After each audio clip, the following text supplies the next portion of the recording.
పని చేస్తే ప్రజా ప్రయోజనం ఉండాలి, కనీసం పార్టీకైనా ఉపయోగపడాలి. ఈ రెండు లేకుండా నేనే లీడర్, నాదో స్టైల్ అంటే మాత్రం ఏ పార్టీ అయినా ఎందుకు సహిస్తుంది? రేవంత్ రెడ్డి వ్యవహారంలో ఇప్పుడు ఇదే జరుగుతోంది. ముఖ్యమంత్రి హోదాలో ఉండి పర్సనల్ ఎజెండానే వర్క్గా మార్చుకున్న ఆయనకు సీనియర్ల నుంచి ఈసడింపు తప్పడం లేదు. నిందైతే నిరూపించుకో, తప్పైతే సరిదిద్దుకో అని పదే పదే చెప్తున్నా పట్టించుకొని రేవంత్ వ్యవహారాన్ని ఇప్పుడు ఆ పార్టీ అగ్రనేతల ముందు పెట్టేందుకు సిద్ధమవుతున్నారు కాంగ్రెస్ సీనియర్లు. రైట్, ఇదే విషయానికి సంబంధించి మరింత సమాచారాన్ని మా ప్రతినిధి ప్రదీప్ మనకు అందించేందుకు సిద్ధంగా ఉన్నారు. ప్రదీప్, చెప్పండి, ఇన్నాళ్ళు పార్టీయే లోకంగా బతికిన జీవన్ రెడ్డికి కాంగ్రెస్ పార్టీలో ఏమాత్రం విలువ లేకుండా పోయింది. రేవంత్ రెడ్డి వ్యవహారంపై జీవన్ రెడ్డి తీవ్ర స్థాయిలో ఆగ్రహం వ్యక్తం చేస్తున్నారు. దీనికి సంబంధించి పూర్తి డీటెయిల్స్ ఏంటి ప్రదీప్? 40 ఏండ్ల కాంగ్రెస్ తో ఉన్నటువంటి అనుబంధాన్ని అయితే జీవన్ రెడ్డి తెగటెంపులు చేసుకున్నటువంటి పరిస్థితి. జీవన్ రెడ్డి గత కొంతకాలంగా ఏదైతే కాంగ్రెస్ లో తనకు జరుగుతున్నటువంటి అన్యాయాన్ని చెప్తూ వస్తున్నప్పటికీ పార్టీ పెద్దలు కానీ ముఖ్యమంత్రి రేవంత్ రెడ్డి కానీ పట్టించుకున్నటువంటి దాఖలు లేవు. చివరికి ఆయన ఆ డెడ్ లైన్ విధించి నేను 25న కాంగ్రెస్ పార్టీకి రాజీనామా చేస్తానని చెప్పినటువంటి నేపథ్యంలో పిసిసి అధ్యక్షుడు మహేష్ కుమార్ గౌడ్, అదేవిధంగా ఏఐసిసి సెక్రటరీ వంశీచంద్ర రెడ్డితో పాటు మంత్రులు శ్రీధర్ బాబు, అడ్లూరి లక్ష్మణ్ వెళ్ళి ఆయనను ఉద్యోగించేటువంటి ప్రయత్నం చేశారు. కానీ ఆయన గత కొంతకాలంగా తనకు జరుగుతున్నటువంటి అన్యాయానికి సంబంధించి చెప్పినప్పుడు ఎవరూ పట్టించుకోలేదు, కనీసం ఆయనను మందలించిన నాదులు లేదనేది ఆయన ఆవేదన వ్యక్తం చేసినటువంటి పరిస్థితి. ఎందుకంటే మున్సిపల్ ఎన్నికల్లో ఆయనకు సంబంధించినటువంటి వ్యక్తులకు టికెట్లు ఇవ్వకుండా ఆయన ఇండిపెండెంట్ గా పోటీ చేయించి ఆయన సత్తా చాటినటువంటి పరిస్థితి. జీవన్ రెడ్డి కాంగ్రెస్ కష్టకాలంలో ముఖ్యంగా ఏదైతే ఎమ్మెల్సీగా గెలిచి టీఆర్ఎస్ ప్రభుత్వంపై ఆయన పోరాటం చేశానని చెప్తున్నటువంటి నేపథ్యంలో కష్టకాలంలో అండగా ఉన్నటువంటి తనను పట్టించుకోలేదు.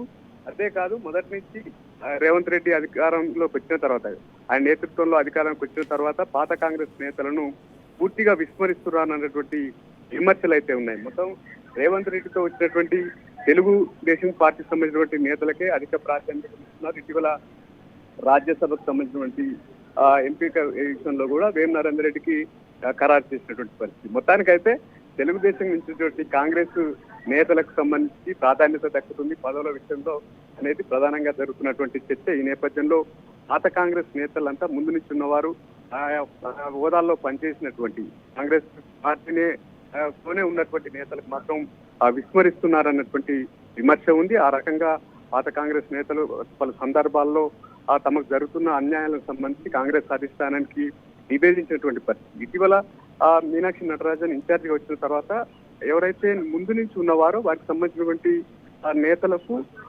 గుర్తించి వారికి పదవుల విషయంలో ప్రాధాన్యత ఇవ్వాలని చెప్పి ముఖ్యమంత్రి రేవంత్ రెడ్డికి పిసిసి అధ్యక్షునికి సూచిస్తున్న నేపథ్యంలో అయినప్పటికీ కొంత రేవంత్ రెడ్డి ఆయనతో వచ్చిన వారికి ఆయనకు టికెట్లు కానీ లేదా పదవులు కానీ ఇచ్చేటువంటి ప్రయత్నం చేస్తా ఉన్నారు.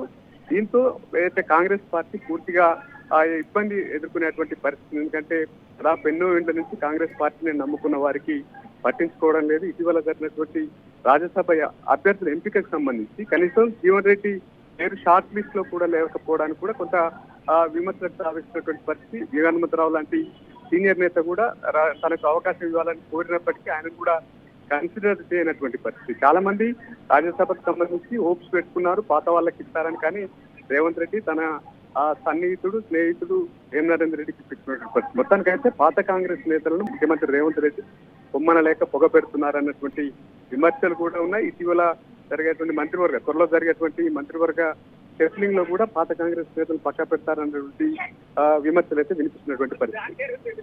ప్రదీప్, చెప్పండి, ఇప్పుడు నామినేటెడ్ పదవుల్లోనూ తమకు తీవ్ర అన్యాయం జరిగిందని జీవన్ రెడ్డి చాలా సందర్భాల్లో వాపోయారు. ఎంతో బాధలు దిగమింగుకొని పార్టీని వీడుతున్నట్టు ఆయన చాలా ఎమోషనల్ అయ్యారు. అసలు దీన్ని ఏ విధంగా చూడొచ్చు అంటారు ప్రదీప్? జీవన్ రెడ్డి తన ఆవేదన అయితే పార్టీతో ఉన్నటువంటి తెగుబంధాన్ని తెలుసుకునే సందర్భంలో ఆవేదనను వెలుబుచ్చారు. ముఖ్యంగా కాంగ్రెస్ లో ఒక చర్చ జరిగింది. కాంగ్రెస్ పార్టీలో ముందు నుంచి వచ్చిన వారికి ఏ గ్రేడ్ గా, పార్టీ అధికారంలోకి రాకముందు ఉన్నవారిని ఏ గ్రేడ్ గా, పార్టీ అధికారంలోకి రాకముందు ఉన్న వారిని బి గ్రేడ్ గా, అధికారంలోకి వచ్చిన వారిని సి గ్రేడ్ గా మీనాక్షి నటరాజన్ అయితే కేటగిరైజేషన్ చేసింది. కానీ పదవుల పంపకాల్లో, నామినేటెడ్ పోస్టుల భర్తీలో ఆ రకమైనటువంటి ఓడపోత జరగలేదు. వారు అనుకున్న వారికి పదవులు కట్టబెడుతున్నారు. చివరకు పిసిసి కార్యవర్గంలోనూ అయితే మధ్యలో వచ్చిన వారికి పోస్టులు ఇచ్చారన్నటువంటి విమర్శలు ఉన్నాయి. ముందు నుంచి అయితే ఈ రకమైనటువంటి చర్చ కాంగ్రెస్ లో జరుగుతుంది. బాహాటంగా బయటికి కొద్దిమంది నేతలు చెప్పినా చాలా మంది నేతలు చెప్పకపోయినప్పటికీ ఈ వాదన అయితే కాంగ్రెస్ లో బలంగా వినిపిస్తుంది. తెలుగు కాంగ్రెస్ హవా నడుస్తుందన్నటువంటి చర్చ అయితే గాంధీ భవన్ లో కావచ్చు, నలుగురు పాత కాంగ్రెస్ నేతలు కలిసిన సందర్భంలో చర్చ జరుగుతున్నటువంటి పరిస్థితి అయితే ఉంది. మొత్తానికైతే పాత కాంగ్రెస్ నేతల్లో రేవంత్ రెడ్డి పాతరేస్తున్నారు అన్నటువంటి విమర్శ అయితే బలంగా వినిపిస్తున్నటువంటి పరిస్థితి. Right, thank you Pradeep.